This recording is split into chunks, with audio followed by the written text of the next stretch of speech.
It is time for Around the 412 with Smitty and Tyler.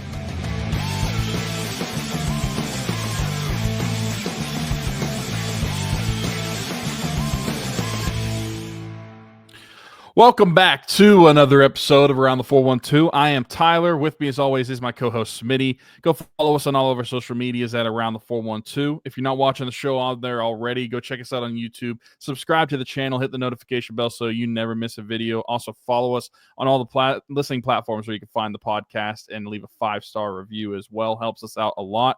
Also, check out the description on each and every show that you guys listen to or watch. You can hit up all the links in our description with all of our great sponsors. If you're interested in sponsoring Around the 412, feel free to reach out to us. Our email is in our Twitter bio, as well as reaching out on any social media platform. Our DMs are open on everything, so go for it. But if you look at the description, you also find a golf outing, which Smitty is going to tell you guys about. Yeah, absolutely. The Horace Nickel Memorial Golf Outing that we hope becomes an annual event. I'm going to continue to say it like that for the sake of Sarge. Don't want him getting upset with me. So taking place Saturday, August 16th, 9 a.m. at Fox Run Golf Course.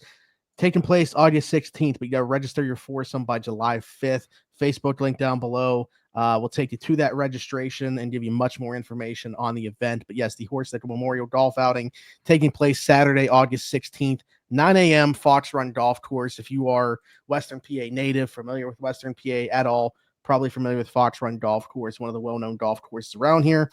I can't speak to, some people be like, oh, it's a beautiful course. It plays well. No idea, but I know it's a well-known golf course. So go check it out. I will be there for the event for sure. Will not be playing in the event.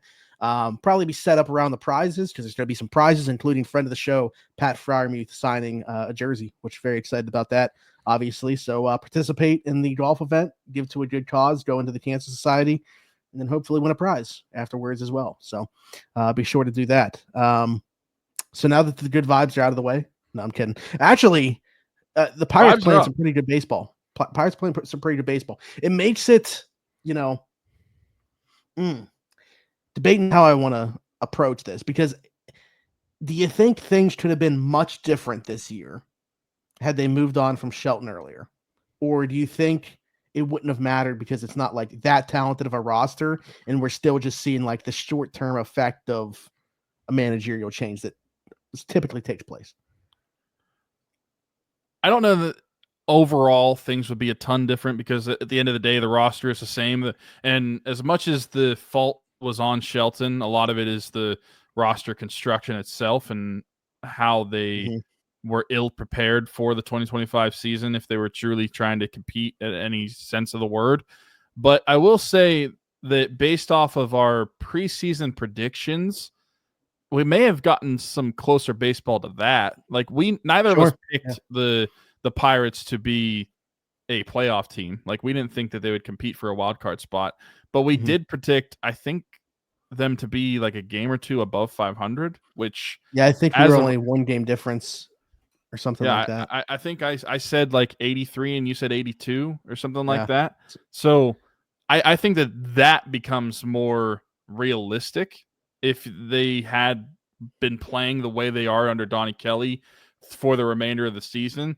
As of recording this, they're losing 2-0 to the Cubs. So obviously it might be it might be under 500 by the time you guys are listening to this, or well, depending on how the order of how the episodes are going to come out. But it might be like 500 or worse by the time you guys actually listen to this in terms of the record. But Donnie Kelly, as of recording this, has a 16-15 record, above 500 record as the manager. And like you said, a lot of that could be due to getting the shot in the arm of a manager being fired and the way that'll give like a culture shock and a change to that clubhouse. But I feel like beyond what Derek Shelton was doing and what looking at what Donnie Kelly's doing as far as just roster decisions of what bullpen guys you're bringing in, how long of a leash guys have out of the bullpen, or how long starting pitchers have a leash. Like I feel like there are certain in-game things that are happening under Donnie Kelly that weren't happening under Derek Shelton, at least not recently, and definitely not in 2025, where I feel like there's more optimism for maybe if you're putting together enough of the in-game decisions well enough, that gets you a few more wins here and there. And so while ultimately, yes, I don't think that they were going to be a competitive team to start the season. I don't think that Donnie Kelly, if he was the manager to start game one, was going to change that fact. I do think that maybe you didn't see as low of low as we've seen so far in 2025. And maybe they were just what they are right now, hovering around a 500-ish baseball team, especially considering some of the pitching that they've had. I mean, the bats have warmed up a little bit more recently than they were in like the month of May and April. Something about when the calendar hits June, some of the bats wake up. But I feel like overall they'd still be around a 500-ish baseball team, which is what they have been with Don Kelly. Yeah, I'm right there with you. I just don't think that they have the bats, to be really a competitive team right now. And again, it just goes back to the missed opportunity that the offseason was. But the reason that I asked that is I was wondering if you could lump in Shelton even starting the season as a manager along with his other missed opportunities that we talked about with building the roster.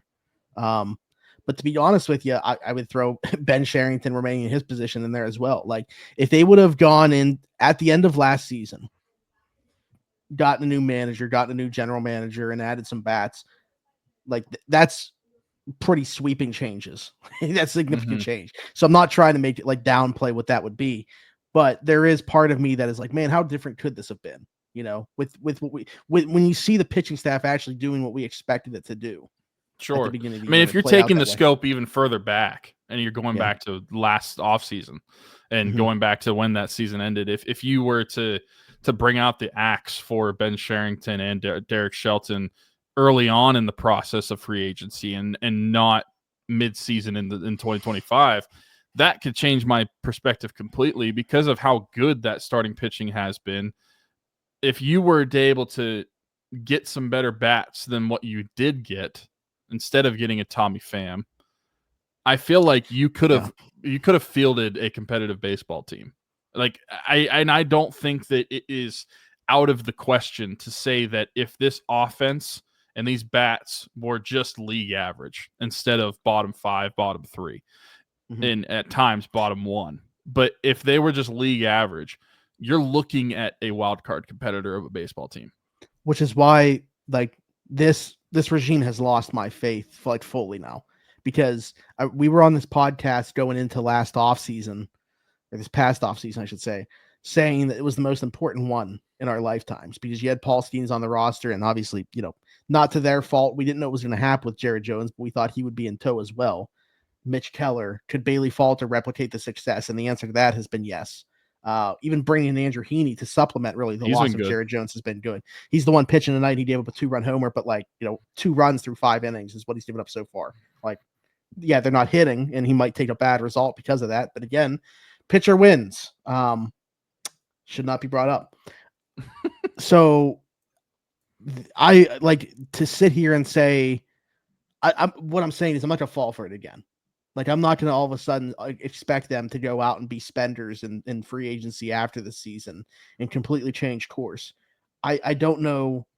Maybe they luck into a window of contention. It's just until I actually see it happen, it's hard for me to believe that they're actually going to buy in, because if you didn't last offseason, that seemed to be the one where you should.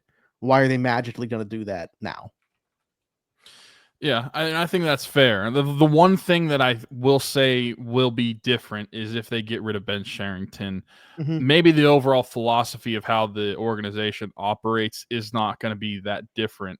But what could be different is some of these signings that you see from player or from the general manager, and the actual players being different that they're signing, even if they're similar dollar value, similar year value, and everything like that.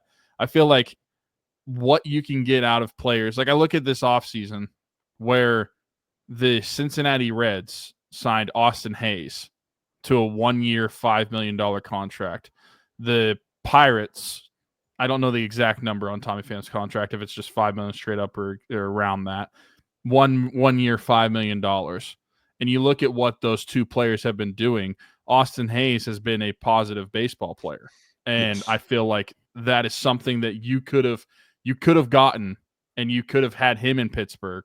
And so maybe the next general manager, if they do decide to move on from Cherington, even if he still has some of the same restrictions that you're going to have, whoever the Pirates or general manager is going to be, maybe they just make smarter decisions with the personnel and with the money that they're actually doing. Yeah, for sure. And, we'll talk about this more after I play this ad, but like we've seen that happen in the past. So, but I'll bring it up more after this. What's going on, everybody? Smitty from Around the 412, and I just want to take a quick second to give a shout out to our folks at Game Changers. Their logo on the screen right now, right above my microphone. Over 2,000 different designs in their catalog. Luxury heavyweight material. I am wearing one of their shirts right now. Best vintage t-shirts in the game. Head over to gamechanger.la or pick6.la to pick up some shirts. And guess what? Use code AT412. Save yourself $10 on your order every single time. Again, gamechanger.la or pick6.la. Best vintage t-shirts in the game. Check them out. Speaking of Tommy Pham, sorry to interrupt. Speaking of, Tommy Pham is slugging 227, and it's June 12th. Slugging. It's not his batting average. 227. That's not his batting average. That's not even his on-base percentage. He's slugging 227. Yeah, he still isn't a home run, right? He's got as many home runs in a Pirates uniform as Lonnie Chisenhall did. He's got as many runs in a Pirates uniform as you do. Yeah, that's even funnier somehow. But wow. Anyways, what I was just saying is this is not defending Bob Nutting or anything like that. We know there's financial restraints that are put on here that aren't in other markets. But we've seen, in the case of like a Neil Huntington, be able to put a competitive team on the field despite those financial constraints. So yeah, that kind of plays into your point. Like, we know that it can be done.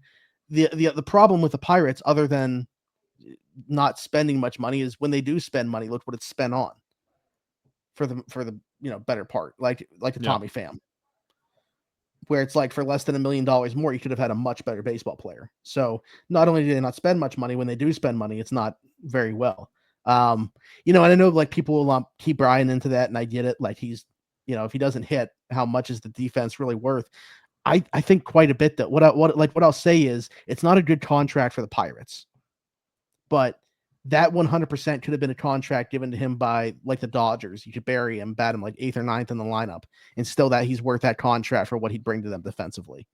So while I don't think it's a good Pirates contract, I don't think it's like an albatross of a contract, generally speaking. Yeah, and I agree with that. And I think that I'll play a little bit of the devil's advocate for those who are talking about how bad the Brian Hayes contract can be for the Pirates, which it is. But at the time, no one had really been signed to a long-term extension. He was the first one in several years that has received a long-term extension from the Pirates. And at the time, nobody was complaining about that figure. They were just happy that the Pirates actually committed some long-term money to somebody. So while it's easy to look back with hindsight to say that it obviously hasn't worked out to the Pirates' favor in terms of the offense, the glove's still there. The defense is still there. It's still great from that perspective. But offensively, Brian Hayes has not turned out to be the major leaguer a lot of us were hoping he was going to be. But I still think that the signing was still good for the Pirates. It just hasn't turned out to be a great one. But a lot of people that complain, that say they should have never given him that contract, nobody was saying that at the start of 2022 or 2021 or whichever season it was that he got that contract on opening day. Nobody said that.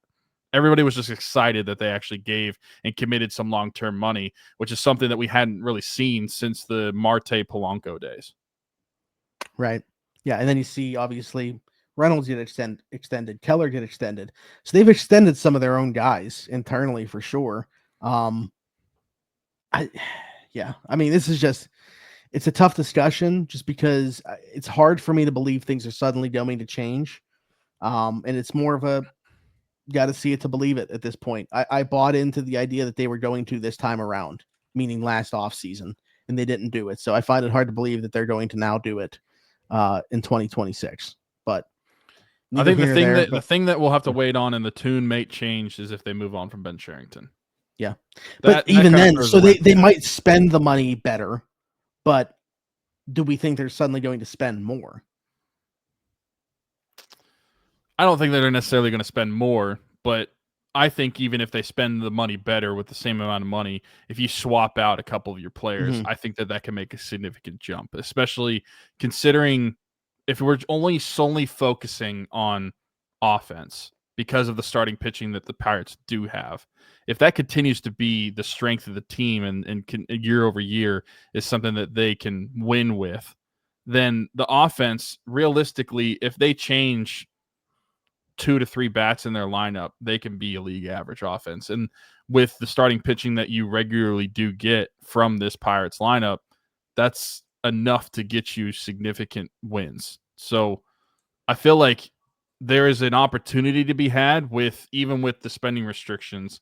You just have to hit on every single one, which obviously is a gamble if you're not going to spend enough money or spend more money that you have to basically hit on every single signing that you bring in.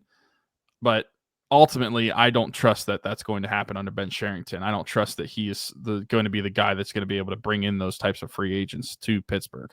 Ultimately, I don't think that all of this is for naught if he is not moved on from at the end of the season. If he's still here in 2026, then we're going to be in the same scenario that we are right now. Yeah, I mean, do you have a take on that right now, like a feel one way or another, whether you think he's going to be? I mean, he's going to be here through this trade deadline and this draft, and maybe that would give us a good tell. Is Don Kelly going to save his job? If he the rest of the way is like if the Pirates are a 500 baseball team, is Donnie Kelly and firing and Derek Shelton and Donnie Kelly being 500 the rest of the way, is that going to save Ben Cherington's job? I'll be honest, I don't even like the idea of it for sure meaning that Donnie Kelly stays the manager. Like, I'm not saying I'm fully out on the idea of him being so. I just don't like the idea of it not even being like them interviewing other guys because they just hand him the job. You know what I mean? So like, I hope it's at least like an open competition going into the offseason, regardless of what the results are the rest of the way, personally. Sure. And I agree with that. I think that you shouldn't just hand the manager job to Donnie Kelly, even if he does a decent job the rest of the way. But the curious thing is, like, when they announced him as the manager, there's no interim. So they were like saying going forward, they're playing with him as the actual manager of the team. We'll see how that goes this offseason, if that changes are to be made. I would at least interview some other guys to see what is out there for the options at manager. But I feel like there is a scenario where if the team kept on the same trajectory that they were, we would have gotten to the point where Ben Cherington is going to be let go by the Pirates. But looking at what has happened over the last 30 games or so, where they are like above 500 baseball team, around 500 baseball team, let's call them 500. If you go 500 the rest of the way and Donnie Kelly is the manager, they can easily roll with that because they will feel like they could sell that more, saying like, look, he was 500 the rest of the way under the actual managerial role. We can roll with him as our manager, and Ben Cherington can keep his job. I feel like that is a realistic thing that could happen with the Pirates, and I feel like it's ultimately going to be worse for them long term if that is the case. They need to do whatever it takes to get that dude out of there.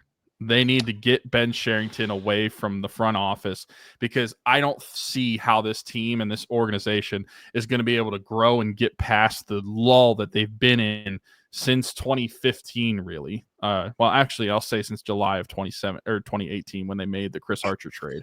I just don't see how they're going to get themselves out of that lull unless they move on from this guy. I have no ounce of confidence that he's going to be the one that could build around Skeens and can get this team competitive again. Which is the other thing I was going to say is we might get an answer in terms of what the future is for Ben Cherington based off how they go through the trade deadline. Like if internally, like Bob Nutting knows he's going to move on, they might not let him pull the trigger on some bigger deals because of that. Yeah. So it'll be interesting to see. That's actually so you mean Skeens trade's not happening? No. Spoiler alert. Next week's episode, I had in my mind, didn't mention this to Tyler yet, but I wanted to do like keeper trade through the Pirates roster. looking out a month and change until the trade deadline, which is sad that we're going to be doing that, but that was my idea for next week's episode. So we'll do that then. So I don't want to do that now and go through, but like, I'm curious if they would even pull the trigger on bigger deals like a Mitch Keller deal or Brian Reynolds deal or something like that, knowing that Cherington might not be the guy beyond that. So are they going to let him be the one to pull the trigger on a trade? Yeah, I mean, that's a good point. At the same time, though, even if they're going to move on from him, if there are assets to be had as far as bringing in some players, at the same time, I'm thinking out loud, so that's why it sounds so confusing. Because I was thinking, like, wouldn't you just let him make trades if you're going to bring in assets? Because he's going to be the one that has to make them. But at the same time, what assets do the Pirates really have that they're going to be trading at the trade deadline that is going to be worth, if you think that you're moving on from him, we should still let him make this trade? Like, I don't know that they necessarily have anybody that's like over the top going to bring in a good enough haul where if you know you're moving on from Ben Cherington, you still let him make that trade. Yeah, I mean, depending on if they want to trade Mitch Keller and Bailey Falter and Brian Reynolds for that matter, like the most likely one to me would be like Brian Hayes. And I don't think that's going to be a great return. You're asking a team to take on that contract, obviously, just for an all-glove player. Bednar? Yeah, Bednar's one that we talked about last year, too. And I don't want you to give your answer, obviously, because that's going to be part of next week. But I'm throwing his name out there as a possible one to move. Santana? Yeah. No, I wasn't going to answer, but like that should be one that gets talked about, because even in 2024, that was something that was talked about. Yeah. I don't know. It's going to be interesting to see the way that they operate, but I think we're going to definitely get some answers in terms of what the future is for Ben Cherington based off how they operate through these. I mean, he's going to handle the draft too. So we'll see. We'll see. And that's a good point about Donnie Kelly. We'll see if Donnie Kelly is going to save Ben Cherington's job. Please don't, Donnie, whatever you do. I don't care if you lose out. I'd rather have you lose out than save Ben Cherington's job. Would you give Donnie Kelly the managerial role if you knew that Ben Cherington was being fired? Oh, that's a good question. So either Don Kelly's the manager for sure, but I get a new GM, or Donnie Kelly might not be the manager, but Cherington stays. Is that what you're asking? Mm-hmm. Yeah, I'd rather have the new GM and just because a manager in baseball, like I understand like strategy, bullpen management is probably honestly the biggest part because of the in-game management that it requires. Yeah. But like, how much difference is there from one guy to the next guy? I don't know. Like that's what we're even talked about with Shelton to Donnie Kelly. It just seems more of like a shot in the arm, short-term energy boost more than anything else. So yeah, I would say give me a new GM and deal with Donnie Kelly as the manager. Hey, I'm just saying, I was looking at this because you said Brian Hayes seems the most likely out of those guys. Out of Falter, Keller, Reynolds, and Hayes. I think it's more likely like at least one arm from the bullpen is the most likely. Yeah. Sure. Yeah. No, I agree. But I'm looking right now. I was curious. I went and gandered over at the depth chart for the Dodgers to see who they have regularly playing third base. It's Max Muncy. Max Muncy on the season is slashing 220, 336, 436. And Brian Hayes, obviously not great in terms of the slugging department, but he's got a higher batting average at 232 than Max Muncy. I'm not saying, but I'm just saying, maybe the Dodgers would be willing to take that on. People talk about the Yankees. The Yankees, yeah. Yeah. I mean, if anybody's going to do it, it's a big market ball club that can eat that contract, and it's not even a thing to them. Yeah. Yeah, and they can afford to have, a guy that's such a light hitter because of the rest of the lineup being so good. So, yeah, I don't know. It's going to be interesting to see how it all plays out, but we'll talk more about that obviously next week. Before we get out of here, of course, got to play play one more ad, talk about a couple more places. You guys know the drill by now, but for as much as T. Bryan brings with his glove, he's not bringing the bat, and at some point, It's not going to make the cut. Smitty from around the 412 here. And while I may not have much hair, the hair that I do have will not be cut by anybody besides Keek at Keek's Barbershop. My friend Christian Circle, been with us since day one. Keek's Barbershop, located 401 Burkitch Way, Suite 2 in Beaver, PA. Download the app, The Cut. Book an appointment with Christian today, or you can do walk-in with Tony or Ashley. But again, Keek's Barbershop, 401 Burkitch Way, Suite 2 in Beaver, PA. Go check them out. Old school vibe in there. Absolutely love it. Cannot recommend them enough. Wouldn't go anywhere else. Maybe I'll see you there. Let us know all your thoughts on the current state of the Pittsburgh Pirates, how you're feeling about the Donnie Kelly era. And honestly, the biggest question that Tyler posed to me is, can Donnie Kelly save Ben Cherington's job in Pittsburgh and keep him the GM beyond the 2025 season? I think it's going to be interesting to find out. Be sure to like, subscribe, hit that notification bell. If you are here on YouTube, if you're listening somewhere else, Apple, Spotify, wherever your podcast from, be sure to leave a 5-star review and subscribe over there, regardless of where you're watching or listening. Be sure to go to the other place and do the exact same thing that I just said, as well as check out the description of the show with all the links to our sponsors, Game Changers, GameChanger.la or Pick6.la. Save yourself $10 at checkout using code AT412. Pretty new Paul Steen's design still over there, the V2 version that they came out with. It's pretty sick. I don't even have it yet. Definitely got to jump on that. But listen, I love everything that they come out with. To me, V2 much upgraded from V1. So I kind of wish I would have waited for this one to come out. I actually agree.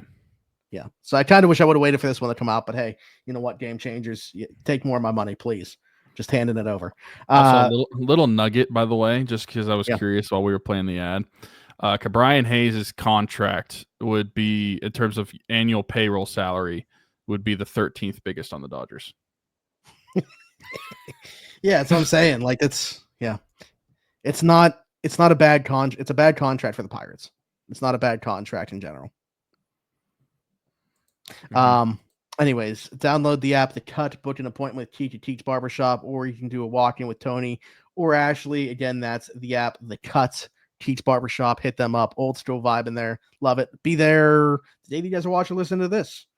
Actually, so maybe I'll have seen you over there if you're watching or listening to this. And then above Tyler right now, we got Marcelo Electric, our friend Brandon Marcelo, aka Boots, his small business serving Beaver, Allegheny, Lawrence, and Butler County. Hit him up at 724-614-0611. Whether it's residential, commercial, or a service call, he's got you covered. Again, Marcelo Electric, 724-614-0611. Link to his Facebook page down below, all the work that he's done, some projects he's currently working on, his new work van that he just recently hooked up and looks absolutely sick, pictures of all that stuff over there. And then as we talked about at the top, the Horse Nickel Memorial Golf Outing going on August 16th, 9 a.m. at Fox Run Golf Course. Be sure to register your foursome by July 5th. The link to that Facebook page down below for the event. Then the link to the registration is on that Facebook page. So you can get all the information there, go to the registration form, fill that out. Going to be $400 for the foursome, so $100 per person, unless you got, some bum on your team that doesn't have the $100 to come up with, and you got to figure out how you're going to pay it. Who's going to pay the extra 50? Who's going to pay an extra 25? Maybe everybody else is paying a certain percentage. However you come up with the $400 is up to you. Be sure to like, subscribe, and hit that notification bell. Like we said, follow us on everything at Around the 412. Follow our individual pages as well. Tyler is Weiler_Teeks33. I am Zachary Smith, PGH. And for Tyler and for Smitty, thanks for watching another Around the 412 Pirates show. And I guess we'll see you next week. Bye-bye.